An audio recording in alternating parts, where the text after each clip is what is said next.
So I was a professional accountant before going to college, and because I wanted to become a licensed CPA, I had to go get a master's. And basically, I learned more during my time as working as an apprentice than actually learning anything in college. I was more professional before I went to college. Vanessa.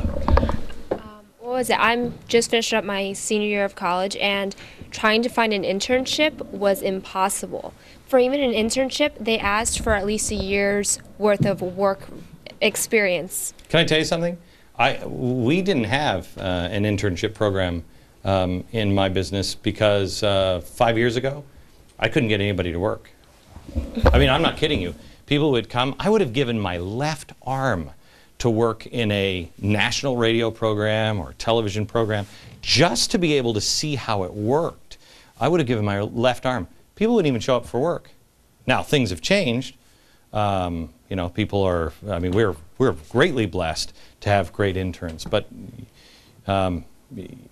keep looking. And I challenge, may I challenge the companies of America. There is a whole new generation of success coming your way. We're trying to institute a policy in my company that I'll hire the very top of the interns, and I hire them in. It's a guarantee. We hire you into the company. Some companies will fire the bottom 30% of their company every year, get rid of the deadwood. I'd rather reverse that. I'd rather get the best of the best every year and hire them in. Why aren't you looking at interns? Yes. Well, the thing about internships is that the living standards have gone up so much, yet we don't get paid.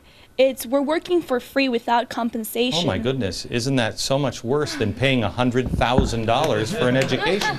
But the thing is, so what are we supposed to do? We're living here in New York. Right. And we're working for free 40, 50 hours a week to get nothing, basically. Here's what, You're getting experience. Thank you. Who said that? Raise your hand who said that. Thank you, Jonathan. Say it again. You're getting experience. You're getting something I would have given my right arm for. What are you getting from working as an intern for me? It's not, it's not about learning in a textbook. It's not about gaining money in your bank account. I think, for me personally, I've learned responsibility tenfold. I've learned so much more than I could ever learn in a classroom. You were an intern. We hired you, Natasha. Yes. What did you get? Nothing at first. Yeah, money-wise. Yeah. That's what I'm saying, money-wise. No, You hired the wrong person. No, I was saying is that I worked as an intern for almost 2 years for you, and you thankfully hired me. But I also, I was dealing with school, and I also had a job at the same time, but it was more valuable to me to come in every single day to Mercury to work for you. But in the end, you don't owe me anything. I do. And I don't. No, you don't. No, you don't. You owe yourself now to do something with it. Boston. Yeah, the thing that I've come to find as far as internships is it's the best opportunity to really apply, just like an apprenticeship. And most companies now, when you want to get hired, they require you to have both a college education and an apprenticeship through an internship. And so you learn at school the principles and the memorization, and then you learn how to apply it in the internship. And that, at least in anybody I've talked to about jobs or job opportunities, it's all about that. Let me tell you something. We're going to come back in a second. I want to introduce you to somebody who is 11 years old. And anybody who might be watching going, oh, yeah, well, I can't do it. 11. And already has decided, I'm going to change the world. And we'll meet him next.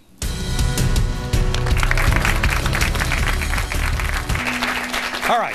I want to introduce you to somebody who flew a very long way. We flew him in and his family from Alaska. And I was just in Alaska. It's far. He is making a huge difference getting involved. His name is Anthony Ursick. He's from Palmer, Alaska.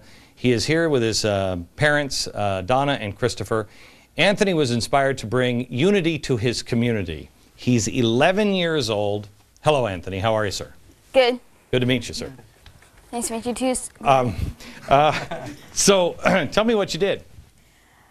I entered, well, 2 years from the Inspiration, I went to my mom and asked, what can I do to help in my community? So Mom prayed about it, and God told her, do this. And so we went around, interviewed all the churches, and then it moved on to ministries, community involved in public servants, which would be like the council members, the mayor. I'm well aware of public servants. And so, and you brought everybody together for a... Inspiration is what we like to call it. And how many members did you have? How many people did you have show up? 165. 165. Mom, how many people live in your town? 5,000. 5,000. Dad, what did you think of all this?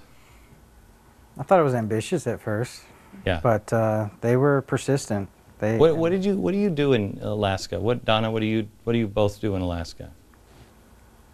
Well, I'm a homemaker and a homeschooler. Okay. And Chris, what do you do? I travel throughout the state installing telecommunications equipment. Okay. That's a big state.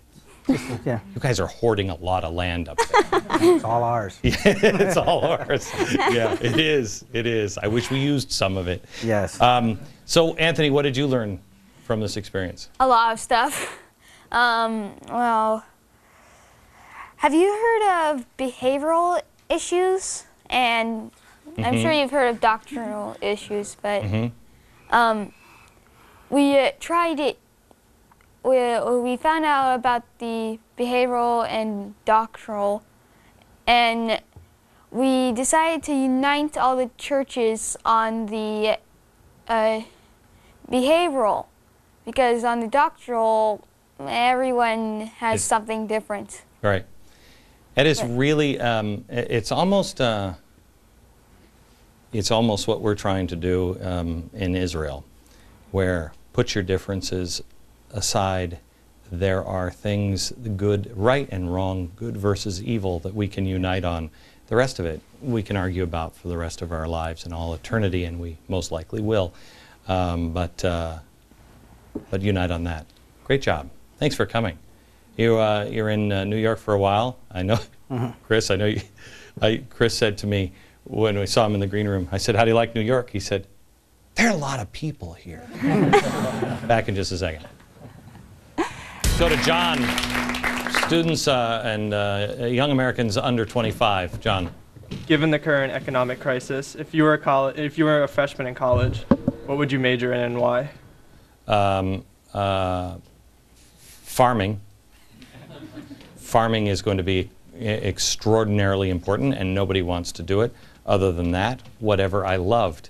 And if I needed the education, and then I would interview the school, I wouldn't worry about if they were going to accept me. I'd worry if I was going to accept them. David. Hey Glenn, I just finished my freshman year at Cornell University, and I've been talking to a lot of people. They've worked their butt off all 4 years. They got a 4.0 GPA. They're doing all this stuff, but seemingly they can't find a job. How long is this mess going to continue? It seems like people are doing everything perfectly right, just cannot get a break in this market. And it's stressing me out and a lot of other people. You're at the beginning of change, profound change. And if you don't capitalize on it, believe me, others will.